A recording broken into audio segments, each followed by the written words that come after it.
Good evening, everybody, and welcome to this evening's Hepatitis C Epidemiology Screening and Treatment webinar. Before we get started, I would like to make a quick acknowledgement of country. We recognise the traditional custodians of the land and sea on which we live and work, and we pay our respects to elders past and present. I would like to now introduce our presenter for this evening, Professor Greg Dore. Professor Dore has been involved in viral hepatitis and HIV epidemiological and clinical research, clinical care and public health policy for 20 years. He has developed extensive national and international collaborations and is internationally recognised in the areas of HCV national history and epidemiology, therapeutic strategies for acute and chronic HCV infection, particularly among people who inject drugs, and HCV elimination strategies. Professor Dore established the St. Vincent's Hospital Viral Hepatitis Service in 1999 and has led its development into one of the leading national and international HCV treatment services, with a particular focus on marginalised populations, including people who inject drugs and homeless persons. Also joining Professor Dore tonight is John, who will be sharing his journey about hepatitis C diagnosis, treatment and cure. And that being said, welcome Greg and John, and thank you for joining us this evening. And I'll hand over to Professor Dore now to take us through our learning outcomes for this evening. Thanks very much, Sammy. Firstly, I'd also like to acknowledge the traditional owners of the land in which we're working and pay my respects to elders past and present, and to acknowledge the burden of hepatitis C that's borne by Indigenous Australians. In terms of the learning outcomes, we want to identify risk factors and increase appropriate screening strategies for hepatitis C within a community setting, discuss barriers to effective implementation of hepatitis C diagnosis and treatment, outline the important role of general practitioners and other health practitioners in the context of hep C treatment for Aboriginal and Torres Strait Islander people, and discuss the importance of harm reduction prevention of hepatitis C, including following successful treatment. So in terms of the outline of the webinar, I'll give some introductory comments about hepatitis C, look at who the priority populations are for testing for hepatitis C, a little bit about interpretation of both antibody and hep C RNA or PCR-based testing for hepatitis C. Then move on to primary care-based management and specialist referral when required. Some specific information about pre-treatment assessment, including how to determine the extent of liver fibrosis or liver damage, and then treatment of hepatitis C and requirements following treatment in terms of ongoing monitoring. Hepatitis C is a virus that has been almost certainly circulating globally for centuries. We know that by how diverse the virus is. There's 6 major strains or genotypes of hepatitis C, and it's certainly been around for a very long time. The current estimate of the number of people living with chronic hepatitis C is around 70 million globally. There are some countries with particularly high prevalence, countries such as Egypt and Mongolia. Australia has sort of a moderate level prevalence of around about 1% of the adult population infected with hepatitis C. In terms of the natural history of hepatitis C, following acute infection, and acute infection is clinically symptomatic in terms of people developing jaundice or other symptoms of acute hepatitis, only in about 10 or 20% of people. So most people become infected and they're unaware of that initial infection. Within the first 6 months of infection, around about 1 in 4, 25% of people will clear the virus, what we call naturally or spontaneously. So their immune system will respond to the viral infection and be able to clear the virus. Importantly, that group of people remain hepatitis C antibody positive, and I'll go through the testing shortly. The people that go on to develop chronic infection, defined by having ongoing detection of the virus for 6 months or longer, then are at risk of developing liver damage. So the virus infects the liver cells, it sets up inflammation in the liver, and that process can drive scarring within the liver. There is a proportion of people that do have consistently normal liver function tests, including the ALT, despite having chronic infection. Most people do, however, have elevated ALT and other liver enzymes, and then have progressive scarring. The scarring can be relatively slow. By 20 years of infection, about 10 or 20% of people progress to cirrhosis, and that proportion obviously is higher after 3 or 4 decades of infection. In terms of the testing for hepatitis C, so there's 2 key elements in terms of testing.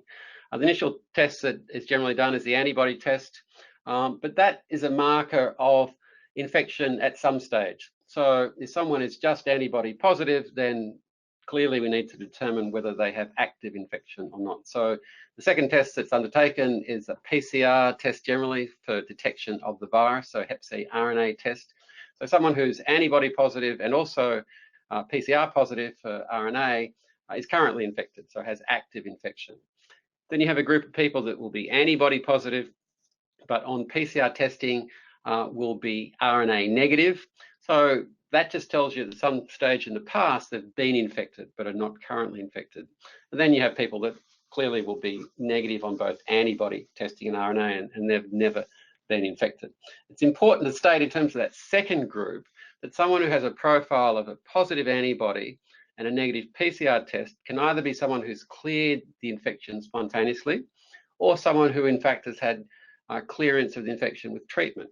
So people getting treated for hepatitis C and becoming cured of infection remain hepatitis C antibody positive, and that's really important. Occasionally I've seen people who've been sent back to the clinic by clinicians who have retested them just with the hepatitis C antibody test and found them to be positive and thought that they were in fact reinfected when it's just evidence of previous infection.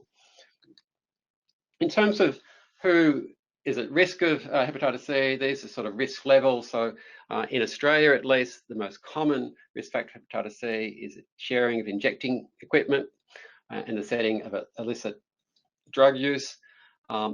Someone who has regular injecting will have a lifetime risk of at least sort of 50 to 60%. Obviously, shorter durations of infection mean lower sort of rates of prevalence of hepatitis C, and clearly the frequency of injecting also determines the overall sort of risk. So someone injecting less frequently having a lower risk. I mentioned before that there are some countries with particularly high prevalence of hepatitis C. So people in Australia with hepatitis C, around about 15 to 20% have been born overseas, acquired their infection in their country of birth, generally related to unsafe injections in the healthcare setting. So Egypt, for example, has the highest prevalence of hepatitis C in the adult population. And in fact, Egypt has very little injecting drug use. The reason for their high prevalence is that they had a major public health campaign to eradicate bilharzia or schistosomiasis, a parasitic infection that started in the 1950s into the 60s and 70s, where they went into villages, screened people for this parasite, and then gave them injectable therapy, lined people up and went from person to person. So that was a great strategy to eradicate schistosomiasis, but not a strategy to prevent a blood-borne virus infection. Obviously, back then there was no knowledge of hepatitis C and how it's transmitted. So that some people have this understanding that injecting drug use is really the only way you acquire hepatitis C, but globally, in fact, more people acquire hepatitis C from other sort of unsafe injection settings, as I said, particularly in healthcare settings. If a woman has hepatitis C, becomes pregnant, then the risk of her infant becoming infected through mother-child transmission is about 3 to 5%. That is higher if the woman has HIV and hepatitis C co-infection. There's a little bit of a misunderstanding around sort of sexual sort of risk. In fact, in a heterosexual couple, if one person has active infection and the other person doesn't, then the risk of transmission through sexual practices is relatively low. And there's been a couple of really good long-term studies that demonstrate the risk is 1% or less over a sort of relationship period of 10 or 20 years. It's really only in terms of sexual transmission that in the group of people who are HIV infected, gay or bisexual men, that are at significant sort of risk. There's an overlap. Many people also have injecting related sort of risk, but many people in those groups truly do acquire their hepatitis C through sexual contact. And it may be that the HIV infection puts them at higher risk. Some of the sexual practices that are associated with some micro trauma probably also establish the risk for hepatitis C transmission. In terms of who we recommend for screening for hepatitis C, there's a long list there of categories of people that you might screen for hepatitis C. I'm not going to go through all of them in detail, and I've highlighted a few that I think are the major sort of risk factors, certainly in the Australian setting. So clearly people who inject drugs, who have ever injected drugs, are an important group for screening. People who've been incarcerated have a particularly high risk of hepatitis C, and that might be through injecting drug use in the custodial sort of setting in prisons, or it may be tattoos in the prison setting, other sort of situations where there's potential blood-to-blood contact. In fact, tattoos and body piercing are pretty low risk, particularly these days. So I wouldn't be sort of screening every sort of person that has a tattoo for hepatitis C. It's really people that had multiple tattoos, particularly back in the 60s, 70s and 80s, that may be at risk of hepatitis C. There's clearly a higher prevalence of hepatitis C among Indigenous Australians due to sort of higher rates of some of the other sort of risk factors. So it clearly is a key sort of group in terms of screening hepatitis C. Now, I'm not saying that every Aboriginal and Torres Strait Islander person should be screened for hepatitis C, but I think it's really important to talk to people about potential risk in terms of past sort of acquisition of hepatitis C. We've talked about children born to hepatitis C infected mothers. I might, just before we go on to the next slide, just might go back, I might sort of bring John in here and have John sort of discuss how he first found out he had hepatitis C, and if he's comfortable, certainly talking about how he felt he might have acquired hepatitis C. Thanks, John. Thanks, Doctor. Yeah, I was actually incarcerated at the time that I found out I had hepatitis C. It was classified as non-A, non-B back then, and it was in, I think it was the late 80s. And when did you sort of first get tested for the Hep C virus? Can you remember when that might have been? Yeah, roughly would have been the early 90s. Okay. Yeah. And when do you think you might have become infected? What sort of period, roughly? Would have been the end of the 80s, because I was, I was in jail and I was using drugs. Okay. And that was pretty common in jails back then? Yeah, and unfortunately, you know, just to give you an idea, one of the syringes that was used just get passed around. Sure. You know, and it was actually an eyedropper with a needle melted on the end. Backyard sort of syringe. Like really horrible. I mean, it's interesting that we've had harm reduction implementation in Australia very broadly in terms of access to clean injecting equipment since the early 1990s. But we still don't have access to clean injecting equipment in any prisons in Australia. We have access, reasonable access to methadone, but certainly no access to clean injecting equipment. It's really one of the sort of gaps in terms of the prevention of hepatitis C. So I might sort of just move on and talk a little bit about the rates of hepatitis C amongst Indigenous Australians. And the next slide shows you the sort of rate per 100,000 in terms of diagnoses of hepatitis C in the younger age group. So this is sort of 15 to 24-year-olds becoming diagnosed or infected, then diagnosed with hepatitis C. And you can see that the rate amongst Indigenous young people is clearly several-fold higher than the rate amongst non-Indigenous Australians. So we're looking at sort of a rate of 4 to 5 times higher. The next slide is information from a survey that we carry out from the Kirby Institute once a year, where we sample over 2,000 people who are injecting and attending needle and syringe programs, and they fill out a risk behaviour survey, and we also test for HIV and hepatitis C. We've been doing that for over 20 years. And we ask about rates of sharing in the last sort of month, sharing of injecting equipment. And you can see here that the rate of sharing has been consistently higher over the last decade amongst Indigenous people in that survey. So I think the higher rate of hepatitis C notification amongst younger Indigenous Australians, there's probably two factors there. I think there probably is a higher rate of injecting drug use amongst young Aboriginal and Torres Strait Islander people, but also there appears to be a higher sort of risk within that group that are injecting in terms of higher rates of sharing. So it's clearly important, I think, that we improve the access to harm reduction strategies, particularly clean injecting equipment for Indigenous populations in Australia. The next slide just goes through what we call a cascade of care, and this is a cascade of care at the end of 2015 prior to the new treatments for hepatitis C, and I'll talk a lot about the new treatment shortly. But at that stage, we estimated close to 230,000 people living with chronic hepatitis C. Australia has one of the highest diagnosis rates internationally, so we diagnosed more than 80% of that population. But over 20 years of treating with the old treatment, interferon injection-based treatment, we'd only treated about 20% of people, and about 60% of those people treated with interferon therapies were cured. So 20 years of treatment, we'd cured about 30,000 people, and just keep that figure in mind when I talk about how many people we've cured over the last sort of couple of years. So the situation has really changed enormously. In terms of the genotypes, I said there's 6 strains of genotypes.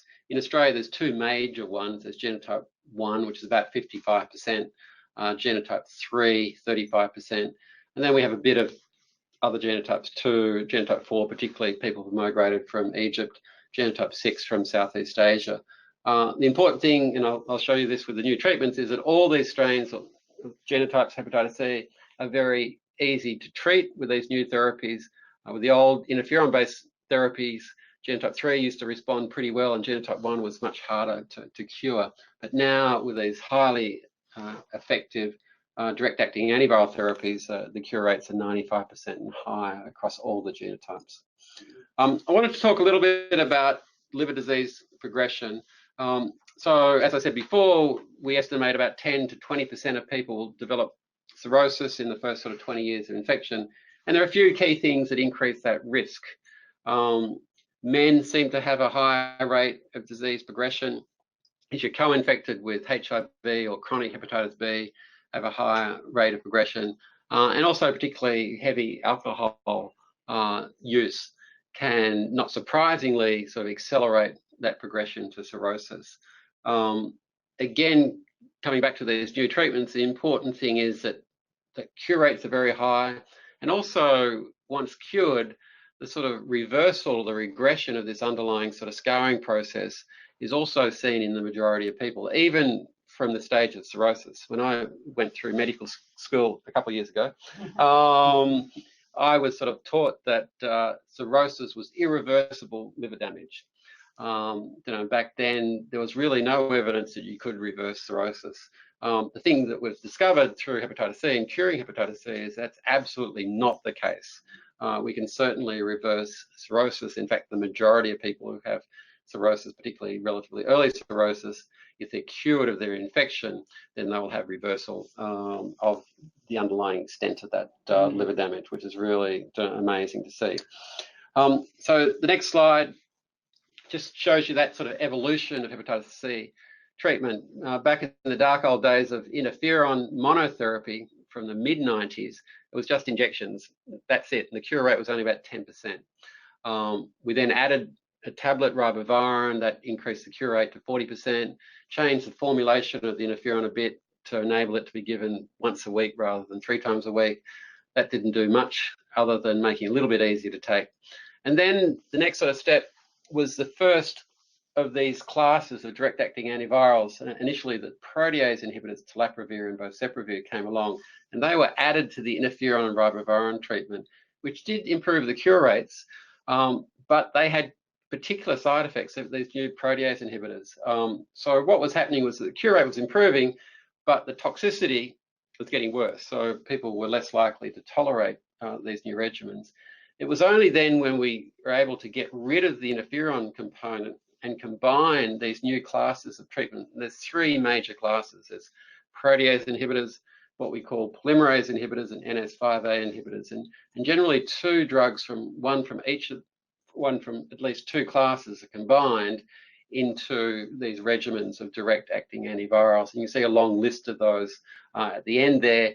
And that has enabled the cure rates to be lifted to 95% and higher, and as importantly, enabled the tolerability of the treatment to be vastly improved. So we're at the stage here, the next slide, in Australia that we're very fortunate to have several of these regimens listed on the Pharmaceutical Benefits Scheme. The new program with these therapies started in March 2016. I'll show you some data in terms of the number of people who were treated over that period of time, but it's been an amazing sort of transformation in terms of how we've managed hepatitis C clinically. There's 2 sort of major regimens that are being used right now. They're the 2 in the top sort of part of the next slide table, sofosbuvir plus velpatasvir or Epclusa, and glecaprevir plus preventosvir or Mavorite.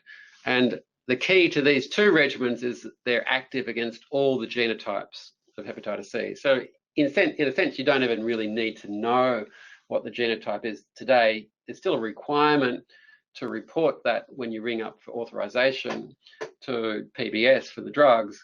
But in a sense, it's not important because the cure rates are very high for both of these regimens. Underneath is some of the regimens that we've been using since the start of the program, including sofosbuvir plus decladisvir, which is the regimen I think you had, John. So maybe we'll sort of bring you in here and talk about your experience going on to the treatment. Certainly, yeah. I think it was 2015. Early 16, I think. 16, yeah. The program started in March, so yeah. Oh, right. Yeah. And I'd waited a number of years for it, and but I was amazed how there was just no side effects at all. And after 6 months, I was shown to have cleared the hepatitis C. And I mean, did you sort of have any problems taking the treatment? No, none whatsoever. Yeah, no, it was great. And I mean, just to sort of fill in, and John's happy for this to be discussed, he had quite significant underlying liver damage. In fact, he had sort of early cirrhosis based on FibroScan. We're going to talk about sort of liver assessment soon. So we had been sort of waiting for these new treatments to arrive nervously through sort of 2015, in fact, because the PBAC had recommended that they be listed on the PBS, but we're waiting for the government to make the announcement that they would be subsidised. So it was such a great sort of change in terms of how we manage hepatitis C when we got hold of these new therapies.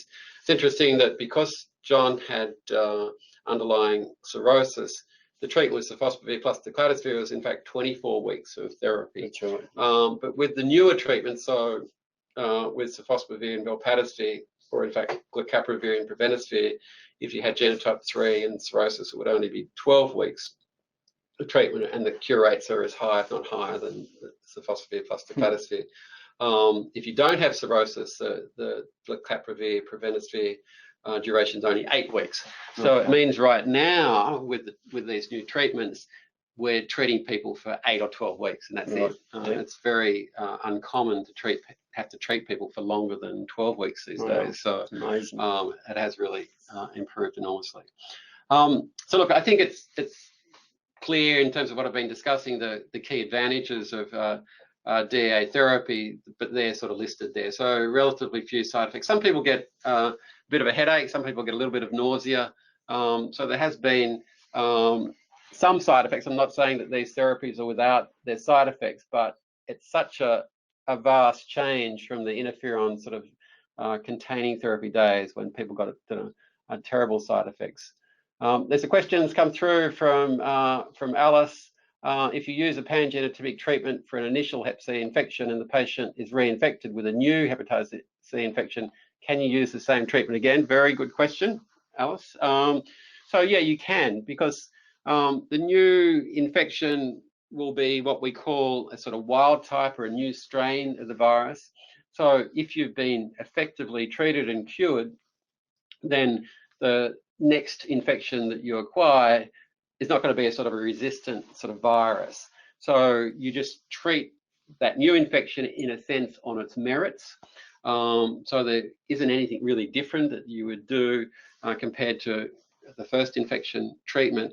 In fact, there might be something different that you could do in the future. We're doing a study that we're leading at the Kirby Institute where we're comparing the standard duration of treatment for reinfection cases to a significantly shorter duration. In fact, we're looking at 12 versus 6 weeks of the Epclusa, the sofosbuvir plus velpatasvir regimen, because we've shown that in acute infection, you can get by with shorter durations of infection. And we believe that the reinfection events, if they're picked up early, are just like sort of acute new infections.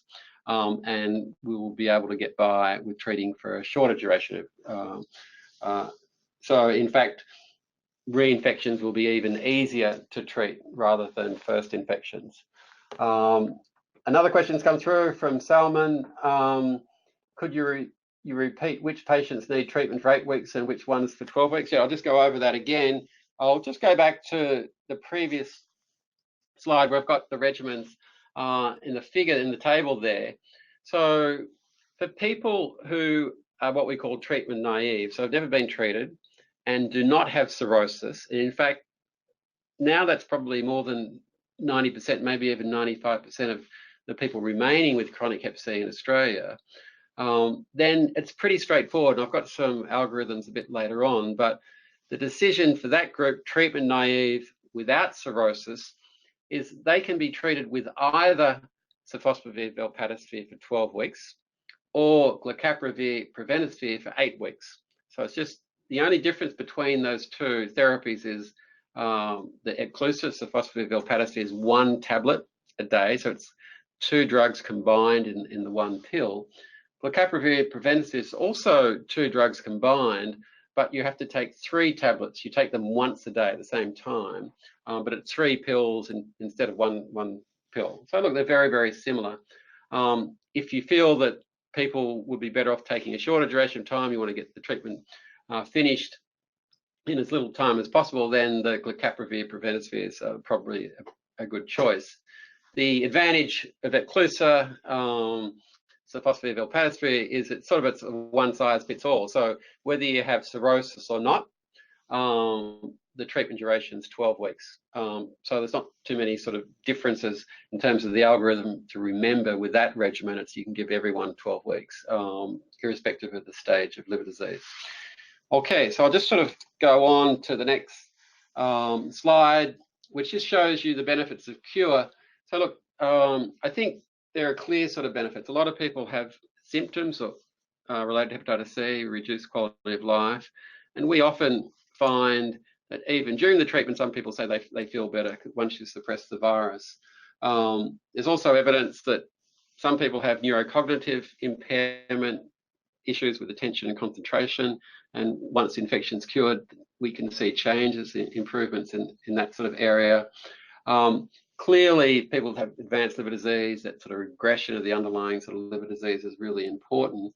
And from a broader sort of community, and I suppose, perspective in terms of elimination of hepatitis C, we know that if we treat people that are at high risk of transmitting the virus, then we should be able to use these treatments as so-called treatment as prevention.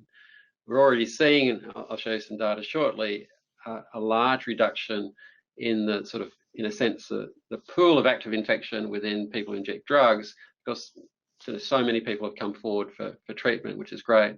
And we believe that reduction in the sort of amount of infection in that high-risk population will translate into sort of, in a sense, turning the epidemic around and reducing the amount of transmission. We're doing a big study actually in the prison setting, 4 prisons in New South Wales, where we've sort of been monitoring how much transmission there were in those prisons, enrolling people and following them, retesting them for Hep C infection. And there's certainly new infections that are still happening in the prison setting.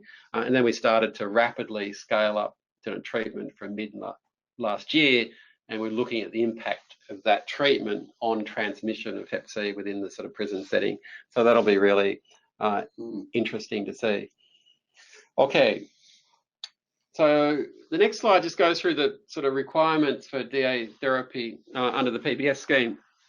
And look, it's really very straightforward. The great thing about the program that the government set up from March 2016 is that it is very minimal in terms of administrative requirements. It also, in terms of access to treatment, all you have to do is have chronic Hep C and be 18 years or older. It doesn't matter whether you're still injecting, which is really important in terms of broader treatment prevention effect, and also obviously for individuals who are injecting in terms of their individual health. It doesn't matter how much liver disease you have. You can have severe liver disease, cirrhosis, you can have no scarring, and you're still eligible for treatment.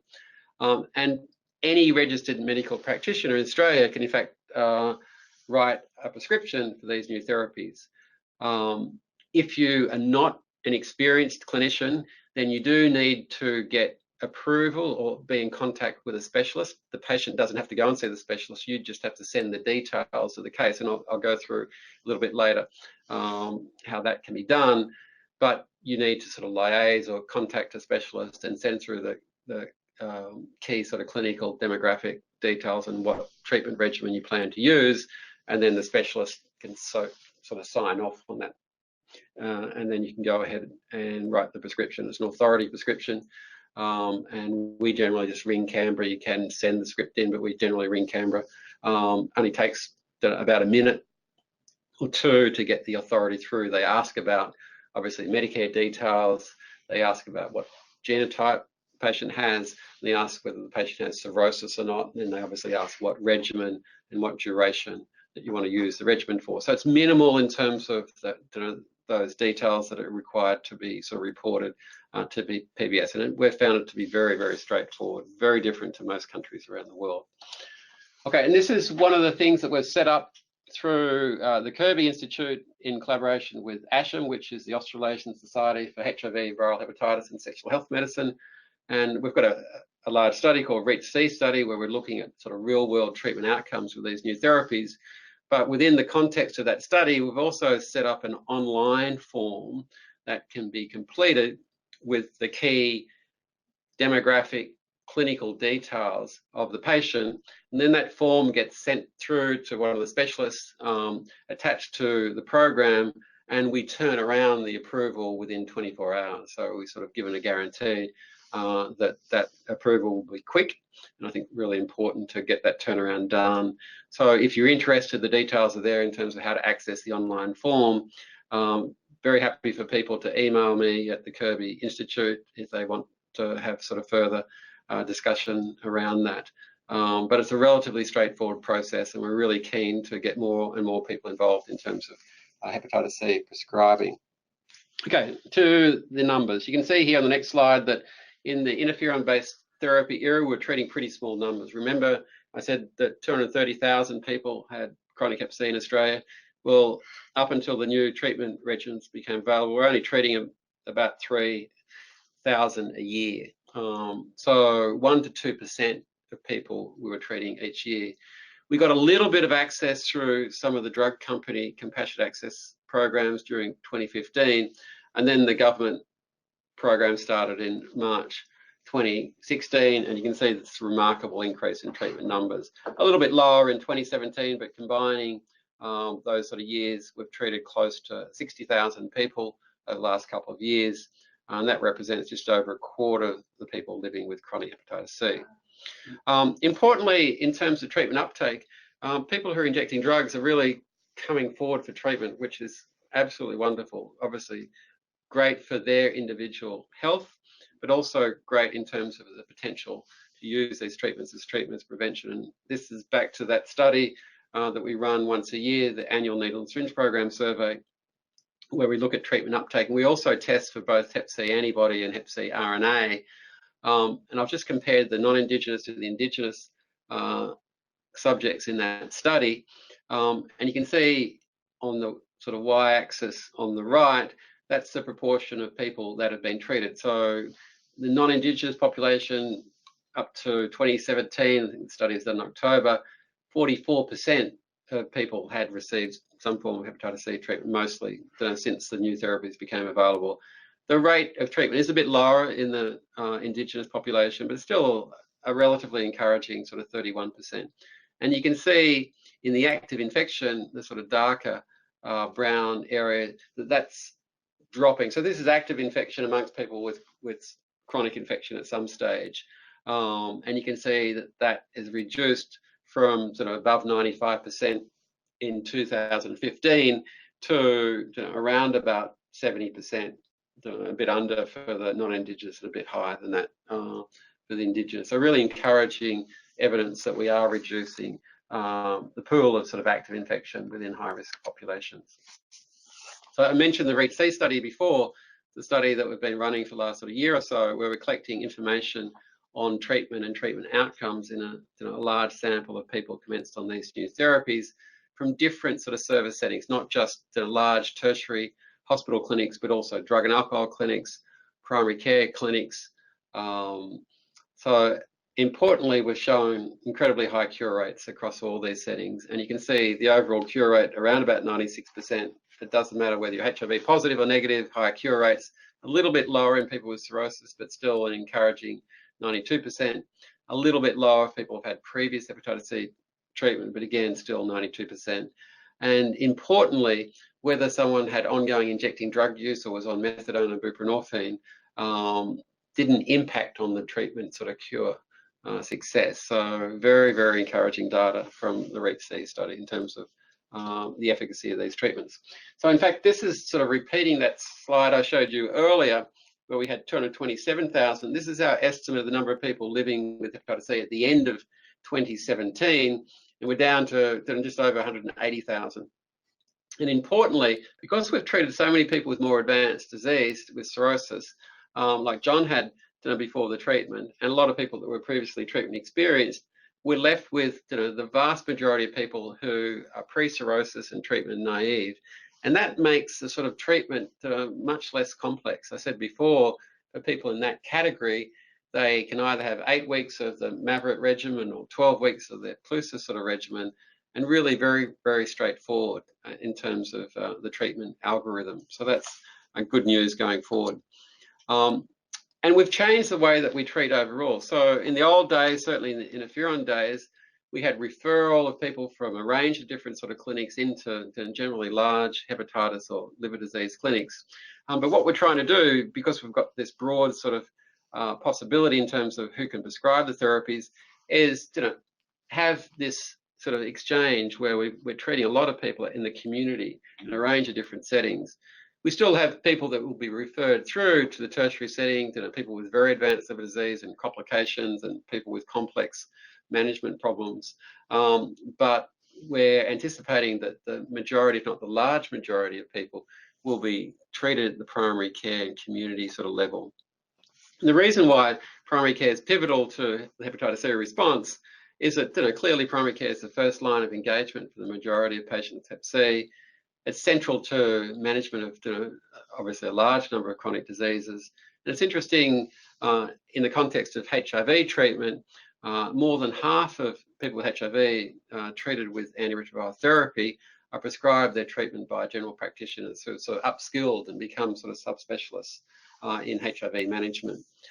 We know a large number of GPs are involved in addiction medicine, so they're able to reach obviously high risk sort of populations and populations with higher prevalence.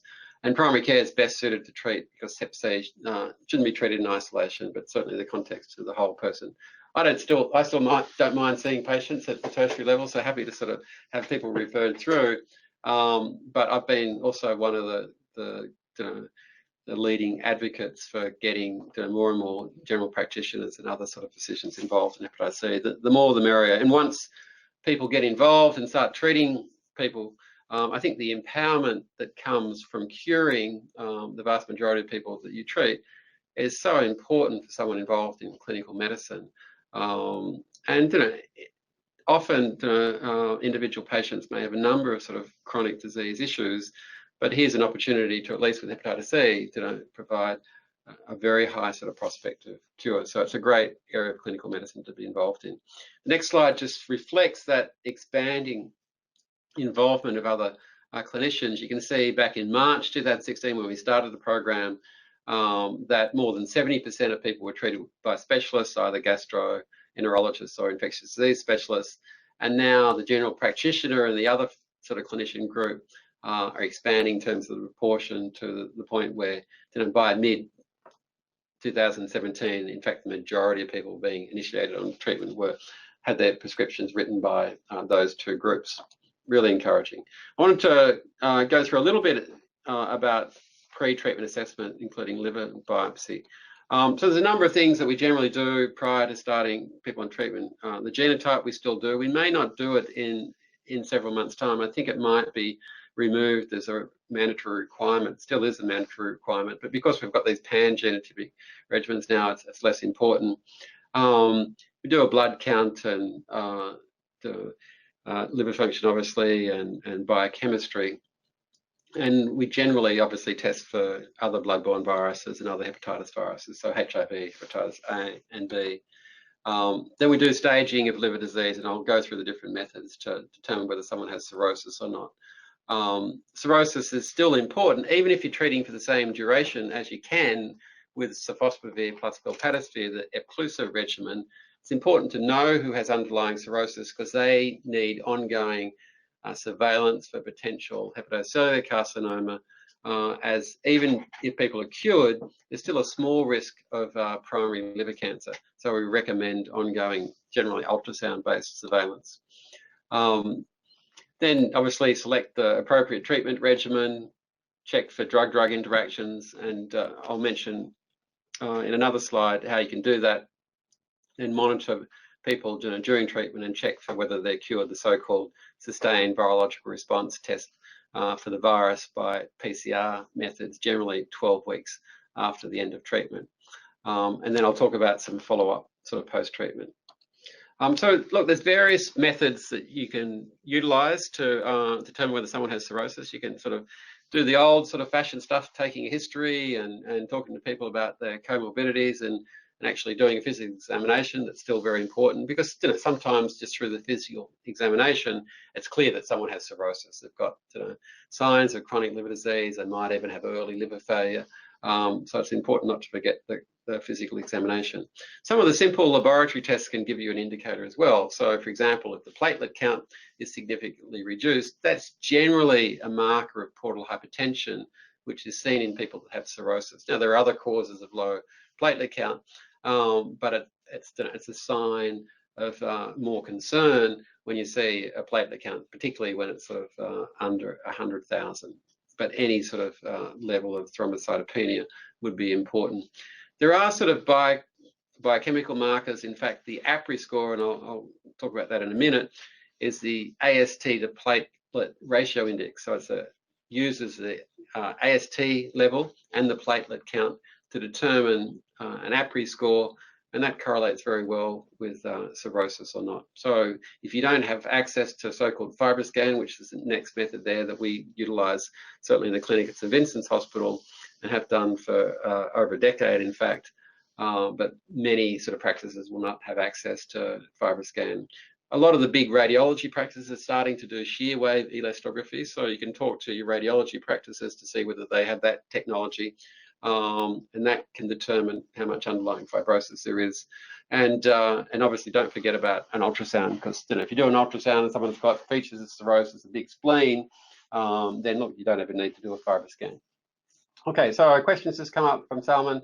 Does lower quantitative analysis of Hep C RNA show their immune system is clearing in itself, and should we wait? That's a really good question. So what we used to do is that if we saw someone that had, say, a viral load, 10,000 to even 20, even 50,000, we would think, oh, has that person been recently infected? So generally people have a level of virus of several 100,000 and most people above 1 million, in fact, in terms of the viral load. But in the acute infection period, if someone's trying to spontaneously clear the virus, they can control the virus and you see the level of the virus coming down. So someone with a low level of the virus may be someone who's about to spontaneously clear. So if someone had a low viral load, I would ask them questions that gave me some information about whether they may have been recently infected. So if you had someone who had a low viral load, let's say 50,000, and they said that they acquired infection 10, 15 years ago through injecting drug use, and they haven't injected the last sort of decade, Well, that's someone who almost certainly has chronic infection and just has a low level of the virus. But if you've got someone that had no previous evidence of infection, this is the first time they'd been diagnosed, and they had recently been injecting, and they had that sort of a level, I would think, oh, maybe they have got acute infection, they're about to clear the virus. I would tend to then defer the treatment, do another viral load in a month or two, and see whether the virus was even lower or, in fact, undetectable. So that would be the sort of general strategy. So just getting back to the assessment of liver fibrosis, the one at the end, liver biopsy, we almost never do. I can't remember the last person I sent through for a liver biopsy. It's something that used to be done commonly. In fact, it was mandatory up until I think about 2005 to have a liver biopsy before you went on Hep C treatment. Thankfully, we don't do it anymore because it's painful and it's a bit risky. You can have a big bleed. So a FibroScan, which is a bit like an ultrasound, simple, non-invasive, and you get the result back straight away, is such a great thing to have access to. Okay, and just sort of making that point that it's a PBS requirement that you know that whether the patient has cirrhosis or not. And this is just a slide giving you the formula. You don't need to sort of remember the formula in terms of the APRI score. In fact, I have an app on my phone that I just have downloaded. It's just called APRI, APRI app. You can get it from the App Store, and I just plug in the numbers of the AST, the upper limit of normal in the lab, and the platelet count, and it produces an APRI score for me. So I do that sometimes in the clinic, just to sort of compare that to the FibroScan, or if I don't necessarily think I need to do a FibroScan. So the APRI scores become a very common tool in primary care in settings, particularly in sort of rural sort of settings where it might be harder to get someone through to have an APRI score. And in fact, there's now algorithms that have been developed. This is one that's been put together by the EC partnership that says that if you've got an APRI score less than 1.0, then almost certainly you don't have cirrhosis. So you can just go ahead and treat as if that person doesn't have cirrhosis. If you've got a score above 1.0, you still mightn't have cirrhosis, but you've got a much higher risk of having cirrhosis. So if possible, refer that person through to try and get a FibroScan or other assessment.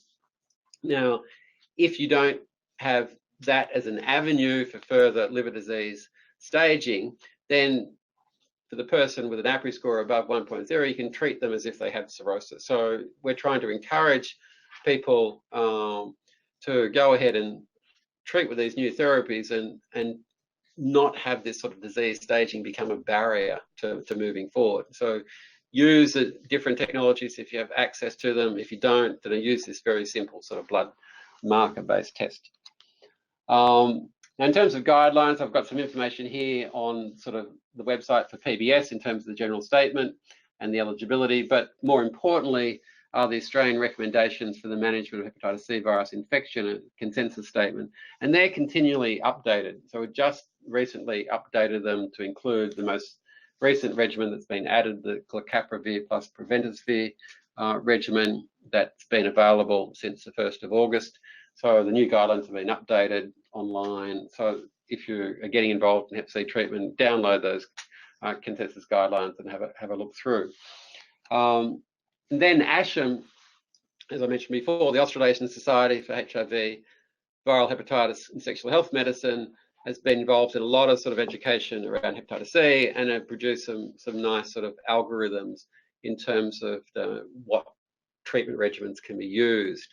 They initially look a bit complicated, but what I've sort of highlighted here is that for most people in primary care, as I said before, are going to be dealing with patients that don't have cirrhosis and are treatment naive, and generally using one or two of these sort of pan-genotypic regimens. So then the decision's pretty straightforward. Genotype 1, okay, you either use 8 weeks of glecaprevir plus preventosvir or use 12 weeks of sofosbuvir plus velpatasvir. You don't add the ribavirin in people that don't have cirrhosis. So it's just, again, that 1 pill a day of Eclusa or the 3 tablets once a day of Mavorite.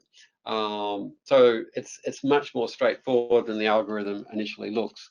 Same for genotype 2 and 3, again, highlighting the fact that those two sort of categories is the same in terms of 12 weeks of sofosbuvir plus velpatasvir, and only 8 weeks of caprevir plus probenecvir for genotype 2 and for genotype 3 further down. So look, they're there, they're available on the ASHEN sort of website to have as a resource.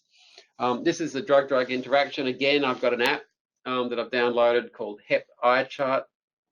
That's developed by the University of Liverpool in the United Kingdom. And it's a very straightforward, easy to use app. You just put in the regimen you're going to use, put in any medications that the patient might be on, and it'll tell you whether there's any drug-drug interactions to be concerned about. So there are, I'm not going to go through them in detail, but there are some things to be aware of. Some of the statins can cause interactions, some of the protein pump inhibitors, some of the anti-epileptic drugs, particularly carbamazepine, and you have to be a little bit careful about some of the oral contraceptive pills, particularly the estrogen containing pills, and also alternative therapies, particularly St. John's wort, which can interact with some of these therapies. So as I said, download the app and it's very user-friendly. I just briefly wanted to bring up a point around hepatitis B. As you know, I know that many people, but many Indigenous Australians have chronic hepatitis B as well as hepatitis C.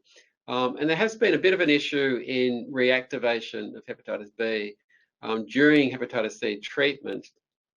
And there's some people that sort of had flares of hepatitis because the hep B has become very active. It only seems to be an issue if you are surface antigen positive, so evidence of chronic infection. So everyone should be screened for hepatitis B before they start hepatitis C treatment. Obviously, if they're still susceptible, they don't have immunity either from vaccine or previous infection, they need to have a vaccine schedule. If they've got evidence of chronic infection, then they'll need a viral load for hepatitis B and to see whether they need to go on to treatment. And the people that don't go into hepatitis B treatment, if they've got chronic infection and a lower level of the virus, then they do need to be monitored during the hepatitis C treatment to see whether they're going to have a sort of flare. So it's just that group that have chronic infection that you need to keep a bit more of an eye on. But certainly have a chat to a specialist if you want some input in terms of that side of things. So just moving on to who to sort of consult as far as a specialist. There's many people now with cirrhosis that are treated in primary care, and I don't have a huge sort of issue with that, particularly if they've got what we call compensated cirrhosis, so they don't have liver failure, they don't have portal hypertension, so they might have cirrhosis on FibroScan or other sort of staging criteria, but their liver disease is not too bad, so they don't need to have an endoscopy, for example, unless their platelet count's probably less than 100,000 for esophageal varices. But there are some other categories. Obviously, people got early liver failure, other advanced liver disease complications. Some people have quite severe extrahepatic manifestations. I've seen many cases of vasculitis that can be associated with hepatitis C, generally through cryoglobulinemia. So they may need specific referral to a specialist, and other complex comorbidities, renal impairment, co-infection might require a specialist sort of input. In patients who have virological failure in terms of retreatment, we have a regimen that hopefully will be listed on the PBS in the next couple of months that's very effective in terms of treating people who've had virological failure, not the reinfection we talked about before, but have relapsed after the end of treatment. So it's probably good to send those patients through, or at least have a discussion with a specialist. And maybe patients with acute hep C. We have a number of studies that we're still doing, looking at different strategies for acute hepatitis C. Just with the sort of 5 or 6 minutes I've got left, I wanted to talk a little bit about what to do following the end of treatment. As I sort of said before, the key sort of test to see whether you've been cured of hepatitis C is to check for the virus by a PCR test. It could be a qualitative PCR or a quantitative or viral load test, which is performed at least 12 weeks after the end of treatment. Most people who have post-treatment relapse, where the virus comes back, do so in the first sort of 4 weeks or so, but some people can relapse up to 12 weeks post-treatment. So that's why we generally wait until that 12-week post-treatment mark to confirm whether someone's been cured of infection or not. As I said, just to reiterate, people will remain antibody positive who've been cured of infection. So it's important to understand that difference between antibody testing and Hep C RNA testing with a PCR. So treatment failure is having detectable virus 12 weeks post-treatment, and for people who complete their treatment course, that's only about 2 or 3% of people, fortunately, these days. But we do see those people, obviously, when we're treating so many people. There are some people that have had post-treatment failure. Hopefully, we'll have this new regimen very shortly that will offer them a very high chance of a cure. A couple of things I wanted to sort of just note in terms of post-treatment follow-up. So one of the important things is there's sort of 2 groups of people that need ongoing follow-up after they've been cured of hepatitis C. One is a group of people like John, who had cirrhosis prior to his treatment, who needs ongoing follow-up to have imaging for potential early liver cancer. So there still is a small risk of liver cancer. Before cure, that risk is about 3 to 4% per year. We think it's down to about 1% per year risk of liver cancer in people with cirrhosis who've been cured.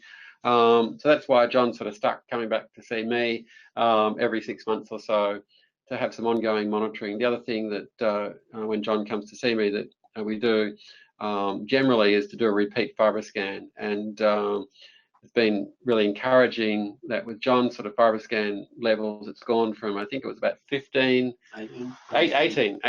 pre-treatment. So cirrhosis is above 12.5. And I think the last 2 FibroScans have been 7 and 8. Yeah. So 7 and 8 as sort of scores that indicate some mild sort of scarring, but certainly nothing like the sort of severe scarring of cirrhosis that John had pre-treatment. And maybe John, maybe bring you in here now as well. I mean, how have you sort of felt after the cure of infection? Any different? Much the same? I mean, yeah, no, I was much more energized. I used to get tired, and I was a bit of restriction on what I could eat. I had to stay away from dairy products, a lot of dairy products and things. Yeah. But yeah, no, overall, much more energized. Okay. And how's it been for you, sort of being sort of so-called Hep C free without the sort of virus? I mean, has that been a really positive sort of thing? Yeah, definitely. Whenever I'd go to the dentist or any doctor for anything, I was always very self-conscious of and making a point of stressing to them that I was Hep C. Yeah. Infected and not having to worry about any of that now is, takes the dark cloud away. Yeah. Well, I think one of the other things that often hear from people is that, look, it also enables a lot of people to sort of close a chapter in their life that they might not have been particularly happy about in terms of using in the past. And Hep C is sort of a reminder of that time. And look, some people are still using it, and that's absolutely fine. In terms of the way that we provide completely non-judgmental care. But I think for a lot of people who haven't been using for some time, it does give them the opportunity to move on with that sort of Hep C sort of cure behind them. Yeah, definitely. For sure. Okay, that's great. So the 2 groups of people I've mentioned, people like John with cirrhosis, so we do monitor for potential primary liver cancer, and the other group of people who do have ongoing risks, so they may have ongoing injecting drug use, who can be reinfected. So it's important that we see people in that sort of group at least once a year, do another PCR test to see whether the virus has come back. And as I said, if they have become reinfected, then offer them treatment without judgment, without sort of embedding any stigma and shame that they may be experiencing. Just some online sort of learning, there are websites there for people to access, and also some patient resources that are available through Hepatitis New South Wales. On the next slide, Hepatitis New South Wales has got some great sort of resources, including a recent resource that they've added called Yarn about Hepatitis C, which is specific for Aboriginal people with Hepatitis C in New South Wales. So have a look at that on the Hep C website. I've just got another question from Salman. Is there an EGFR cutoff below which DEA are contraindicated? Good question. So with the sofosbuvir-based regimens, that sofosbuvir is a drug that is renally excreted, so excreted through the kidneys. So there was a sort of level of eGFR that people became concerned about. We tended to treat with sofosbuvir-based regimens down to an eGFR of 30, normal being 60 to 90. So the advantage now with the new regimen, glecaprevir plus preventosvir, it's not renally excreted. So you can use that regimen and the normal dose in people with chronic renal failure. So there's no concern in terms of people with a very low eGFR. So that's one advantage of the new regimen. But as I said, even with the sofosbuvir-based regimens, there's good data to suggest you can treat down to an eGFR of 30. Can you put the online resources slide up again? I'll go back. And we'll circulate these slides to everyone. So they'll be made available. So don't worry about trying to jot down that very long sort of thread there in terms of the website, because we'll send these slides around. And just going through, I think that was about it. Look, the summary, we're just about out of time, but I'm not going to go through that in detail, but there'll be some summary points for there for you to have a look at. And just thanks to everyone for being online. Just to reiterate, really like to thank John for coming in and telling his story. It's not easy, I think, talking about hepatitis C for some people, and really fortunate to have John sort of a lived experience around hepatitis C. Thanks for participating. You're welcome.